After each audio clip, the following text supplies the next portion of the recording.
আমি জানি মায়ানমারে জাতিসংঘের সাহায্য নিয়ে বাংলাদেশে একটা করিডোর দেওয়ার কথা যে গুজবটা উঠেছে, আমি দ্ব্যর্থহীনভাবে বলে দিচ্ছি, করিডোর নিয়ে আমাদের সঙ্গে কারো কোনো কথা হয় নাই এবং কারোর সঙ্গে কথা হবে না। করিডোরের ব্যাপারটা বুঝতে হবে। করিডোর হচ্ছে একটা ইমার্জেন্সির সময় এক দুর্যোগপূর্ণ জায়গা থেকে মানুষকে সরিয়ে নেওয়ার ব্যবস্থা। আমরা এখানে কাউকে সরাচ্ছি না। আমরা যেটা করছি, যেহেতু আরাকানে কোন সাহায্য সহযোগিতা এইড এর উপকরণ অন্যান্য সাপ্লাই দিয়ে দেওয়া সম্ভব হচ্ছে না, জাতিসংঘ আমাদেরকে এইটুকুই বলল যে আপনারা এই সাহায্য, যেটা তারা তো সাহায্য দিয়েই যাচ্ছে আপনার রোহিঙ্গাদেরকে গত 7-8 বছর ধরে। এই ঈদে জামা জুতো অ্যাকসেসরিজের ডিসকাউন্ট, সেটা আমাদের চোখের সামনে। তারা বললে এর কিছুটা দূরে বর্ডার, আপনারা এইটুকু জায়গাতে আমাদের সাহায্য করবেন যাতে আমরা ওপারে নিয়ে যেতে পারি।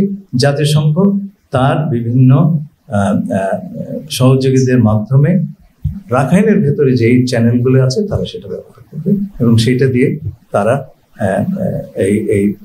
এই মানবিক সাহায্য পৌঁছে দেবেন রাখাইনের জনগণের কাছে।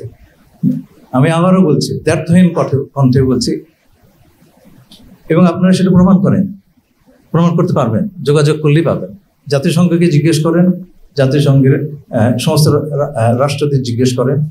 আমরা করিডোর নিয়ে কারো সঙ্গে কোনো ধরনের কথা বলি নাই এবং আমরা বলবো না। আরাকানের যে অবস্থা তাতে করিডোরের কোনো প্রয়োজন নাই। আমরা এই কোনো করিডোর সৃষ্টি করে সেখানে কোনো ধরনের লোকজনের আপনার যাতায়াতের ব্যবস্থা সেটা করার কোনো এখন প্রয়োজনীয়তা নাই।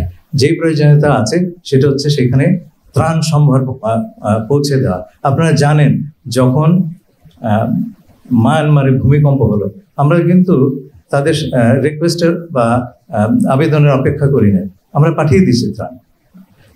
এটাও সেই ধরনের একটা মানবিক অবস্থা এবং আমাদের ধারণা এই কাজটি করতে পারলে সেইখানকার পরিস্থিতি কিছুটা স্টেবল হবে এবং আমরা সেই অবস্থাতে রোহিঙ্গাদের প্রত্যাবাসন নিয়ে আলোচনা করতে পারবো।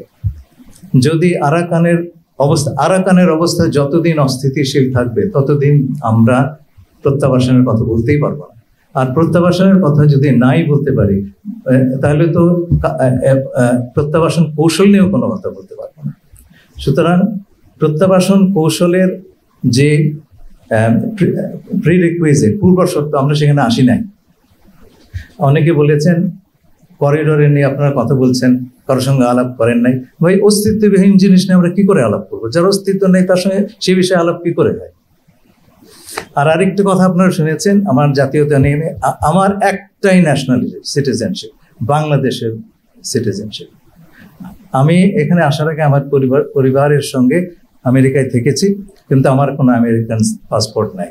বাংলাদেশ ছাড়া অন্য কোনো দেশের জাতীয়তা আমার নাই। এখন আমাকে যদি বলা হয় যে আপনি জাস্ট বিকজ কেবলমাত্র আমি আমেরিকায় থেকেছি বলে যদি আমাকে বলা হয় আপনি বিদেশি নাগরিক, তাহলে তো কালকে তারেক রহমান সাহেবকে সেই কথা বলতে হয়। এটা তো আমি আবেদন করবো আপনার বুঝে শুনে কথা বলবেন। আমাকে যদি আপনার ঢিল নিক্ষেপ করেন, সেই ঢিল কিন্তু অন্যর ওপর গিয়ে পড়তে পারে। আমি যেটা নই আমাকে সেটা বানাবেন না প্লিজ। আর পারলে প্রমাণ করেন, আদালতে গিয়ে প্রমাণ হবে। আমার একটা রাইট আছে তো বাংলাদেশি একজন নাগরিক হিসাবে। আপনারা যদি সেই রাইটটা রেসপেক্ট না করেন, আমি আপনাদের বলছি না, যে কথাগুলি উঠেছে সেটা খুব দুঃখজনক হবে। সেই কথাটি তাহলে যে কোনো লোকের উপর প্রযোজ্য হবে। Please stop it.